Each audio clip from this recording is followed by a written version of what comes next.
Coming up next on the Union Label will be a conversation with Brandon Duncan, president of the Western Kentucky Labor Day Committee, which puts on the city's annual end of summer festivities.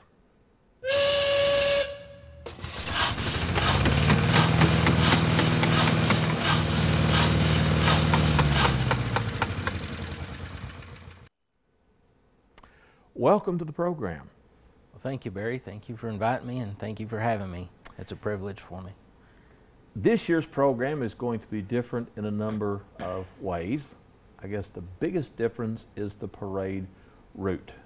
How will that be different than previous parades?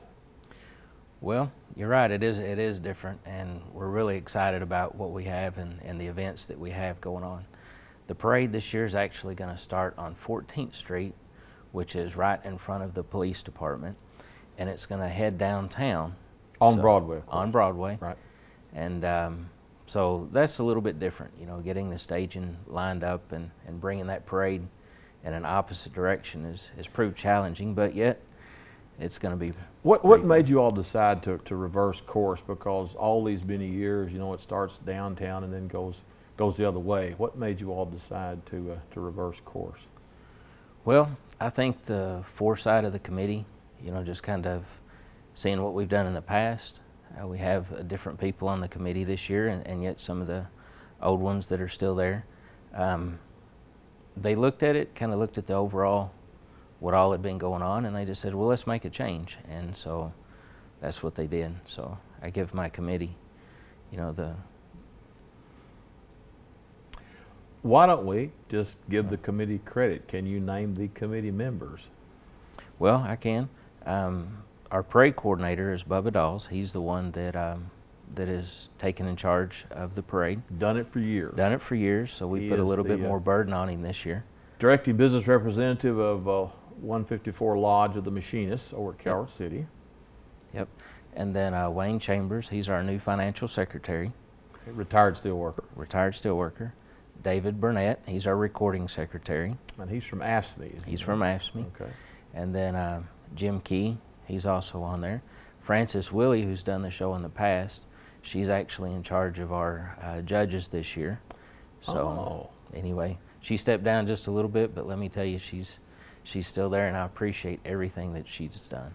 Well, Minnie is the program where she has set where you're sitting now. She did it for years. And of course, Jim is also a steel worker as well. Now, your judges will be Frances. Yep. And? Well, Frances is over the judges. Okay. And so as far as the judges who she picked, they are, we'll have to. Is Jimmy Morphew, Gladys Morphew, she used to be one. Is she going to be one this year, do you know? I don't know. All the judges just kind of left me, so okay, I hope that's we quite can all right. break this. One of the judges, we know for sure, one of the veteran judges, Larry Johnson, will not be a judge this year. He'll be doing something else rather important, will he not? He will. He is actually our grand marshal this year. So, you know, Larry has been around a long time, been very active, and I think this is quite an honor that the committee has put upon him. And, you know, I appreciate everything that he's done. Just got to know him in the last 5 years, and so it's good to see that the committee would bestow this upon him. He's a machinist, of course. Yep. He lives in Mayfield and works at Calvert City. And a little different vantage point from the back of a convertible than it is from the seat of the judges stand. So, well, now, you know, before the judges stand was out around about where Comcast. And that's where it'll be this year. Same place. Same place. But like I said, the parade's going in the opposite direction. Okay, so they'll get a little earlier look at it than I guess, and from that vantage point as opposed to coming up the other way. So. Yep. So the Grand Marshal is going to be Larry, and there's an honorary Grand Marshal, I believe. We do. Governor Brashear is going to be in, and so we've named him the honorary Grand Marshal, which we're excited about that. And it'll be interesting it's always good to have the governor in, I'll put it that way, and it's good that the governor can make our event. So, and we will be honoring him up on the stage too. So. The committee, all volunteer, All volunteer. Don't get paid. Nothing. Start working on these things very early in the year. Usually the Labor Day parade course is in September, and you start working on the next one around January, I guess. Sometimes it's around January. This year we have a meeting scheduled for after Labor Day, and to start working on the parade for next year. We have some people from the state that's coming in to help us and show us how to raise money from the Kentucky Gaming Commission, and so we're going to work very closely with them as putting on different raffles and different events to help raise money for next year's parade. That's new. So, it is new. You know, whenever you run a raffle in the state of Kentucky, you better make sure you're legal, especially if you're going to have people running for state auditor and right. everybody down there. So you better make sure you have all your licenses. Are the candidates for state auditor, at least one of them, going to be here? Adam Edlin. Yep, right. He's going to be in. Right. He's going to be in the parade. I think they're going to have a booth downtown. I think the Democratic committee's at least going to be well represented down through that area. So he will be there, the state auditor. So that this is a good idea to keep it all legal. With the state auditor. It is, and he's going to be up there and he will speak. So. Again, the committee is voluntary. It is not paid. There's a lot of work involved in this. What motivates you and your committee to donate so much of your free time to do this? Well, I think that there's a passion. There's a passion for a lot for the kids, because we know that the kids have fun. The parade is a good time for everybody. You know, anytime there is a parade, it's something that happens, and you can revert back to your childhood and still think of all the stuff that you see. As far as with all the other things, I think we just enjoy doing it, and you know, that's just the nature of the volunteers that we have. So now, high school bands will be involved in the parade this year. Yep. Which high school bands? We have Paducah Tillman, right, Lone Oak, right, Reedland, right, and Heath. And then we also have the ROTC. Right. So, in the Heath band, is there a drummer, perchance, that you might know, that you might want to mention his name? Yeah, I hear he's a really good history student at the college. Well, thank you. Yeah, my son, Cody Duncan, he is on the drum line. And then I also have another son, Alex Duncan, that's in the marching band too. Oh, so don't know him. Haven't met him yet, but I'm sure you'll see him.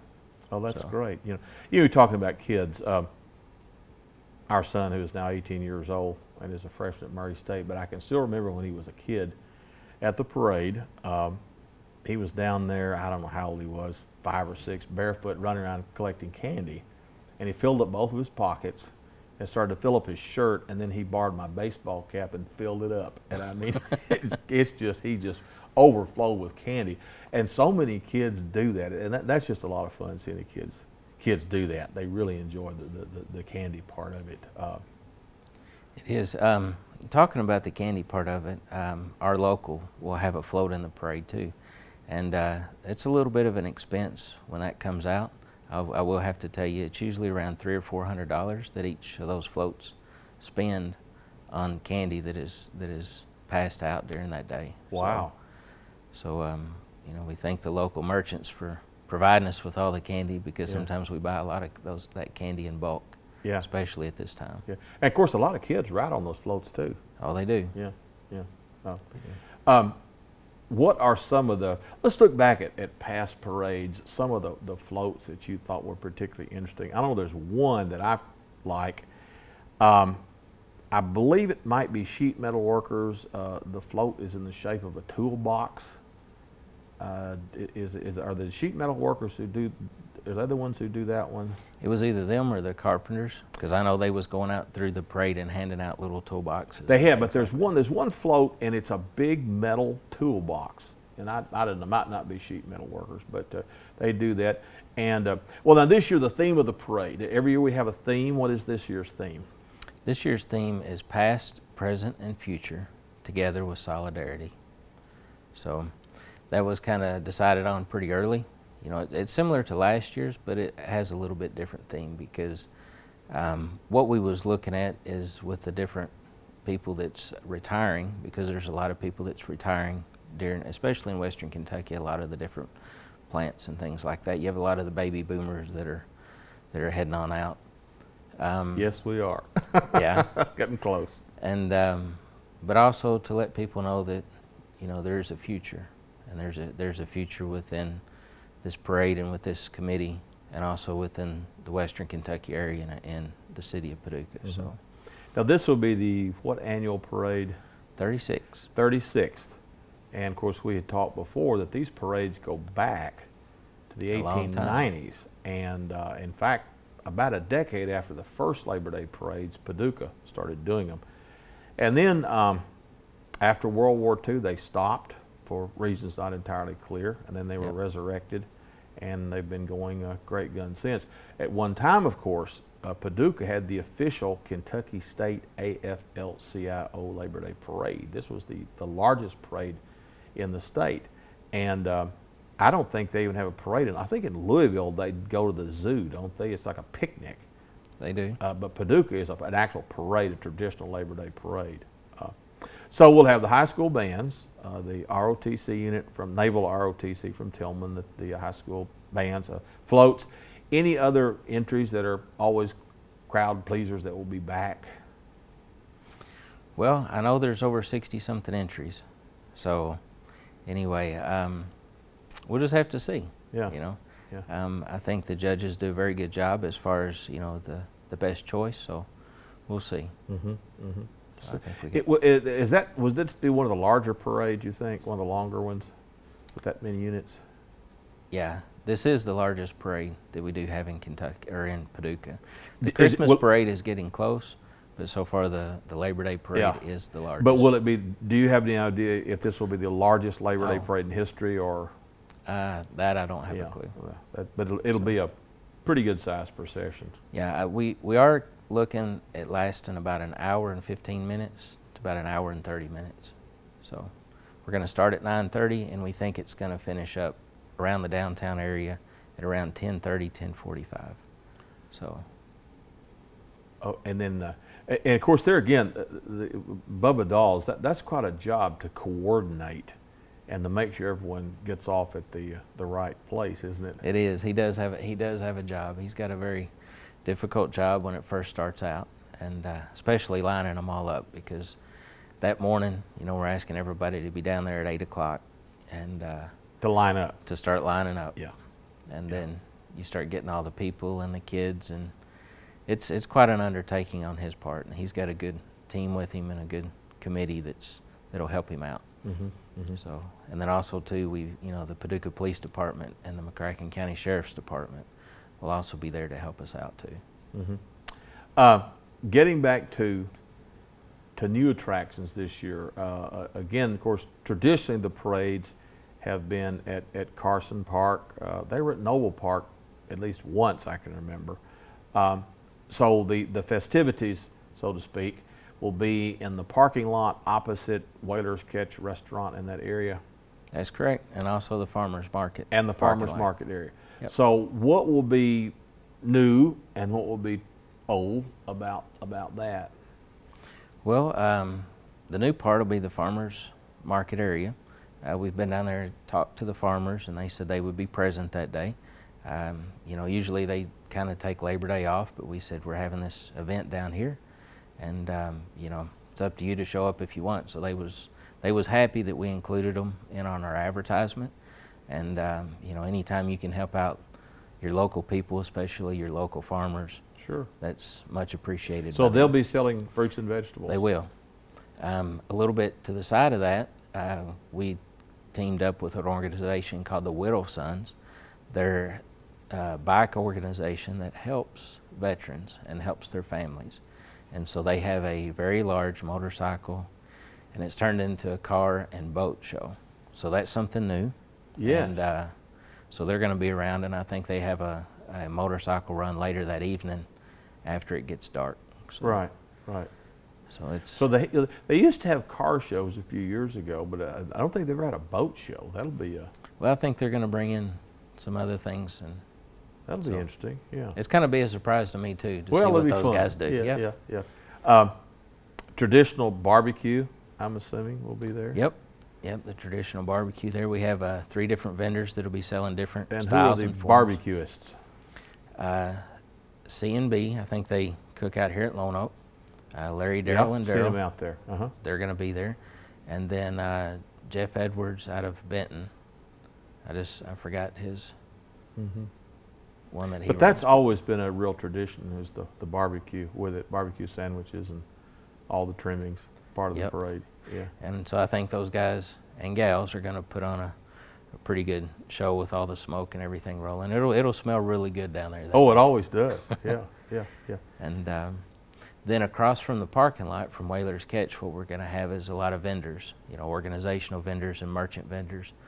They'll be there, and we've got some neat vendors that are going to be in the area.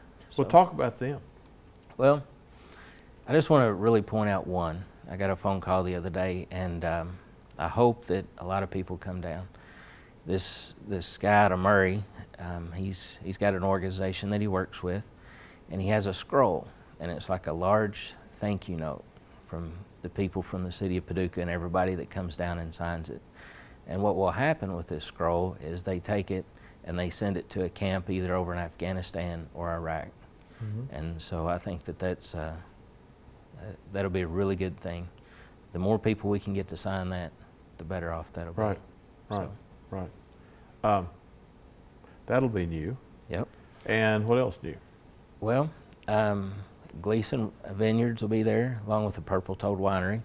They're going to be down there, so that'll be a little bit of a different attraction. We also have a beer garden that we've got down there, so we'll see how that turns out. Under tents, I guess. Yep. Yeah, yeah. Because that was my next question. When the political speaking was held out at Carson Park, it was in sort of a shady grove of trees. Where will the political speaking be down at the waterfront? We're going to set up the stage between the flood walls, real similar to Barbecue on the River, except it's in the exact same location. So, yeah, there is a little bit of concerns with the shade because it is pretty open down there in that area. So, if you want to bring a lawn chair with an umbrella on it, it may be a wise decision. And sunscreen. And sunscreen. Right, So- right, right. Now, the political lineup so far, who have you got confirmed that will be coming, the politicians? Confirmed, we talked about the governor being in the parade. At this point, I was trying to find out whether he's going to get a chance to get up there and speak or not. He has another engagement in Owensboro I'm sure. at around noon. Right, So right. if he does get up there, it'll be around 11 o'clock. So he would be speaking not in the regular lineup of politicians. Right, not in the regular lineup. Okay. Adam Elin, Mm-hmm. he'll be there. He's going to speak. We have our city commissioner, your friend. That wouldn't be Gerald Watkins. That would it? is Gerald. I'm shocked. I'm really So- shocked that Gerald Watkins would give a speech. Gerald reminds me of that passage in the Bible where there are two gathered in his name, I will be there. I'm paraphrasing a bit, but that's of course Gerald Watkins. Well, He's a good Gerald- fellow. We always kid him about that. Gerald will be up there. The mayor said that he won't be up there. Of course, I think next year is his last year to be mayor since Right. he's term locked. Also, too, we have Fred Nessler, Right. Mike Cherry. We do know that they're going to be Mike up Cherry's there. always good for a story or two, isn't he? He He's is. really a good storyteller. He is. And of course, Fred's my state representative, being a Mayfieldian. Yeah. Yep. And then Van Newberry has confirmed that he would like to get up there and say a few words. So it's always good to hear from our Judge Executive. Yep. Yeah. Okay. So and the lineup could grow as we get closer to time, I guess. I'm sure that it will because, usually next week it'll probably double because that's the way elected officials seem to. Right. Exactly. Because they don't always know their schedule. Sure. Are politicians limited in the amount of time they can speak? We've limited them to 5 minutes. So, Good which for is, you. yeah, it's kind of a long time if you've ever given a speech because 5-minute speeches are hard to give. Not to a politician. I mean, Well, but And maybe not to Gerald, but No, not to Gerald.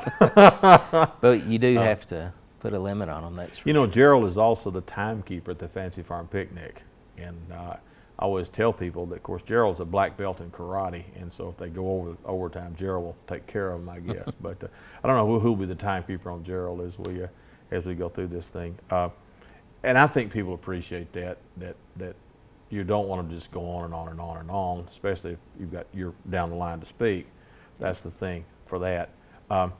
So we'll have the speaking then, and once and by the way, the master of ceremonies is Bill Lonergan, is he not? That is correct. He's the president of the Kentucky State AFL-CIO. He'll be coming down from Frankfort to do it. Bill is a frequent, he appears often. Every one of them I've ever been to, Bill's been there to do that. And so after the political speaking, we will have a musical interlude at that point. We will. I do want to say one thing about the Sure. political speaking. We are asking each one to get up there and educate the public on what they do, because we do know that a lot of people may be a little bit angry at this point about politics and what's gone on, but our government is there to serve us, and these guys and girls certainly need to get up there and educate the public on what they do, and we're giving them the platform to do that. And hopefully they will be better behaved than they sometimes are at Fancy Farm. I hope so. I hope so. But then after that, or before that, we have a group that starts at 10:30. It's some guys out of the IBEW called Shaky Graham. And so they're What kind going of to a band are perform they? A country band or classical rock. classical rock? Yep. Huh. So we'll start out with that. Tony Lowe Band will be following shortly after the political speaking gets over. They're more country. And then we have Lujaton 61 South. They're coming up after the Tony Lowe Band. Mm-hmm. And they're more blues. And then we have a great entertainer, Reggie LaFay. So A saxophone player, isn't saxophone player. he? And you said he had been in Las Vegas before he came He here? had. So he's just kind of new to this area, moved to this area a few years ago with him and his wife. I think his wife's family comes from this area. And so last year Reggie played for the, well, I just forgot what it was. I've seen him, he's played in local restaurants too, I think. He has. Yeah. Reggie played for the Telethon of Stars last Oh, year. right, sure. So put Sure. on a pretty good show. Oh, yeah, yeah. That's quite a lineup for this thing. I mean, that's really, that's great. So we continue on with some more new activities, raffles, which we've never had before. What are we going to raffle off here? Well, this year we got a couple of raffles. We went to the Kentucky State Gaming Commission and got all our stuff cleared. We do have the 50-50 raffle, which will be there. We'll give that away at 4:30, and then also So that's money, that's money, cash. So That's the cash. more you participate, the bigger the the pot bigger the grows. pot. Okay. That's correct. Okay. And the second raffle that we have is for a shotgun or a rifle or $1,000. It's whichever one you choose. So they're very high-end guns that we're What does it giving away. cost to enter the raffle? What would it be, the ticket? It costs $1. So anyway, it's a And you must be present to win? nope. Wow. On any of those raffles, you don't have to be present to win. Now we do have several prizes that we're giving away. We've had a lot of things that's been donated to us, so throughout the day we will give away those prizes in between each one. Will they be on, is that a drawing or? Yeah. Yeah. So whenever you come down to the riverfront that day, you just go down there and get a ticket, put your name on it, and those you do have to be present to win. And then What are some of the prizes? That's a new wrinkle to this. well, some of them is oil changes, tires, different businesses, especially along Broadway, have given us a lot of different things, and a lot of the restaurants, have given us several things like that. A lot of dinners to be given away. So there'll be surprises. I mean, I don't know all of them, but I have heard of some of them, and I'm like, wow, it'd be nice to win that, but I won't take anything, and neither will anybody on the committee. That should really boost the crowd, hopefully. I hope so. Yeah, yeah. And then So then everything wraps up about what time, thereabouts? probably about 5 or 5:30. Which is about when it does normally, I Yep. guess.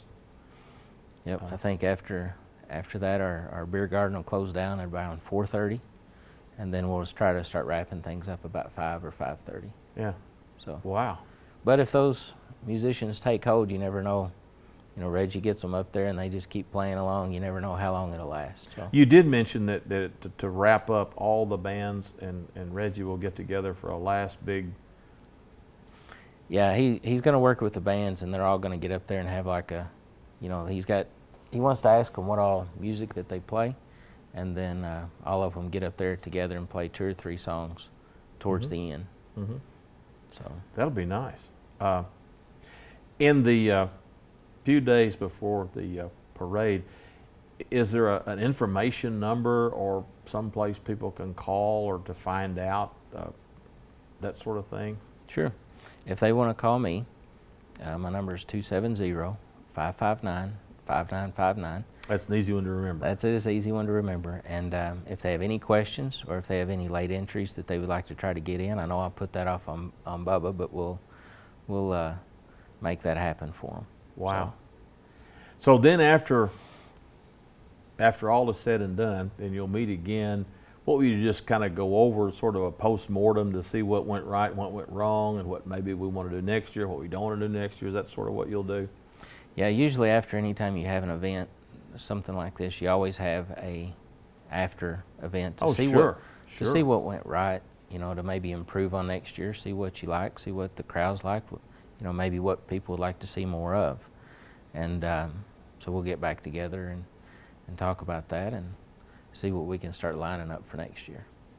That's any ideas at this point what you might do for an encore? Well, this year's one day, and yeah, a lot of times it's been a 3-day event. Mm-hmm. Whenever you take an event like this and move it downtown, it's a little bit different. So we've worked through the Paducah Renaissance Alliance, been real in touch with them. This year the businesses are not open down there because actually we're taking away all their parking spots and things like that. So next year we're probably going to look to move it back to a Saturday and Sunday event, and in that point we'll work more in line with the businesses that are downtown and make sure that, you know, we all coordinate together, and so we can help this grow a little bit more. Mm-hmm. So it's a big job. It is. It is, but it's a Paducah tradition that it's a lot of fun. And as I said, you talk about memories. I can still see our son, who was about 6 years old, standing there with his dirty feet and this baseball cap of mine just falling over with candy. Yep. And let me say this: the Paducah Parks Department and their whole team that they have down there has been very, very helpful. Very good. And pointing me in the right direction. Very good.